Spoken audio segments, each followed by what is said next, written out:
नमस्कार दोस्तों। हम अभी एक नए सीरीज स्टार्ट करने वाले हैं और this is the introduction video.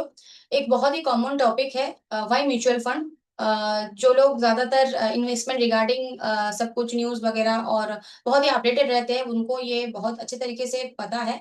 पर फिर भी अभी भी हमारे देश में जो फाइनेंशियल लिटरेसी रेट है वो बहुत ही कम है with respect to the general literacy rate. तो इसीलिए क्या है कि हमारे जो जागरूकता है पहले से बढ़ चुका है पर अभी भी उतना नहीं है। बहुत सारे सेलिब्रिटीज जो एडवर्टाइजमेंट में आ रहे हैं बता रहे हैं कि म्यूचुअल फंड सही है। तो इसीलिए हमको थोड़ा बहुत अभी अवेयरनेस थोड़ा हमारा इंक्रीज किए है। पर अभी भी बहुत ही बहुत ज्यादा रास्ता अभी बाकी है। तो इसीलिए हमारा ये छोटा सा एक प्रयास है कि हम इसको और आगे ले जाए। तो बेसिकली क्या होता है कि हमारा जो एजुकेशन सिस्टम है ये एक्चुअली हमारा फॉल्ट नहीं है, सिस्टम में ही ऐसा नहीं है कि हम अपना जो मनी मैनेजमेंट है वो बहुत ही कम उम्र से इसको सीखना चालू करें। तो ऐसा कुछ मनी मैनेजमेंट रिगार्डिंग कोई सब्जेक्ट नहीं होता है हमारे सिलेबस में। इकोनॉमिक्स पढ़ते हैं वो भी 9th 10th स्टैंडर्ड में, कहीं कहीं कुछ स्टेट बोर्ड्स में तो 11th 12th से है। तो इसीलिए और वो भी बहुत थ्योरेटिकल है।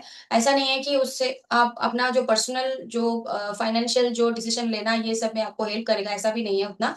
तो थोड़ा बहुत नॉलेज होता है वहां पर जो एडवांस्ड और डेवलप कंट्रीज है वहां पर क्या होता है कि बहुत ही एकदम जैसे 4th standard 5th standard 6th standard से वो लोग मतलब स्टार्ट कर देते हैं कि मतलब उसका अलग से एक सब्जेक्ट रहता है कि मनी मैनेजमेंट या फिर फाइनेंशियल लिटरेसी, ऐसा कुछ टॉपिक रहता है जिससे कि वो उसको मतलब अल्टीमेटली आप सब कुछ कर रहे हो पर आपका जो इनकम है उसको कैसे आप सही तरीके से इन्वेस्ट करो, सही तरीके से सेव करो, कैसे मनी को मैनेज करना है, ये नहीं सीखेंगे तो बहुत ही प्रॉब्लम है। और इसीलिए ज्यादातर क्या होता है कि हम तो कमाते बहुत है पर जब हम हमको असली मतलब सिचुएशन जब आते हैं तब हम देखते हैं कि इतना कुछ करके भी हम लोगों में वो एबिलिटी नहीं है कि सिचुएशन को अच्छे तरीके से हैंडल कर पाए।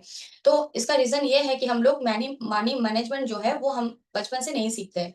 तो इसीलिए अभी और बहुत सारे यूट्यूबर्स हैं जो सेम जर्नी पे सेम रास्ते पे काम कर रहे हैं कि अवेयरनेस और बढ़े। ऐसे भी देखा गया है, हम नेक्स्ट वीडियोस में और विस्तार से इसको डिस्कस करेंगे कि जैसे जो स्टेट्स हमारा इंडिया में जो ऐसे ऐसे स्टेट्स है जिसमें जनरल लिटरेसी रेट बहुत ज्यादा है उसमें भी फाइनेंशियल लिटरेसी रेट बहुत कम है। तो ऐसा है कि दोनों एक साथ नहीं चल रहा है, तो इसी को इंक्रीज करने के लिए हमारा ये नए सीरीज हम स्टार्ट करने वाले हैं और हर वीडियो में छोटा छोटा करके कि क्यों ये जरूरत है और इसके पीछे का मतलब रीजन क्या है और इसका जरूरत क्यों है। क्योंकि देखिए जब कोई एडुकेटेड बंदा अगर किसी भी ऑफिशियल काम में जाए, डॉक्टर के पास जाए, तो वो जितना आसानी से वो समझ पाता है कि ये मेडिसिन हमको क्यों दिया गया है, क्यों हमको ये टेस्ट करना चाहिए। जो अनएडुकेटेड है, उनके लिए बहुत ही मतलब डिफिकल्ट है समझना। वो जस्ट इंस्ट्रक्शंस को फॉलो करते हैं, वो समझते नहीं है।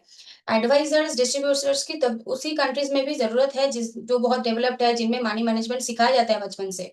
फिर भी उनको एडवाइजर्स की जरूरत पड़ता है, फिर भी उनमें डिस्ट्रीब्यूटर्स की उसी इंडस्ट्री में डिस्ट्रीब्यूटर्स और एडवाइजर्स बहुत ही एक महत्वपूर्ण एक भूमिका उसका रहता है। फिर भी मतलब फाइनेंशियल लिटरेसी रेट इतना ज़्यादा होते हुए भी, तो हमारे भी ऐसा सेम केस है।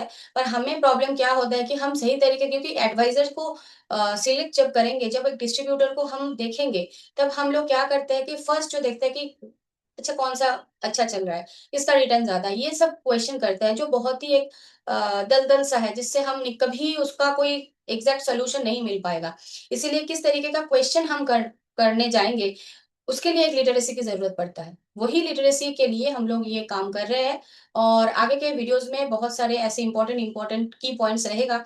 आप उसको ध्यान से सुनिएगा और आपका क्या राय है और अगर आपको कोई क्वेरी है वो भी आप पूछ सकते हैं।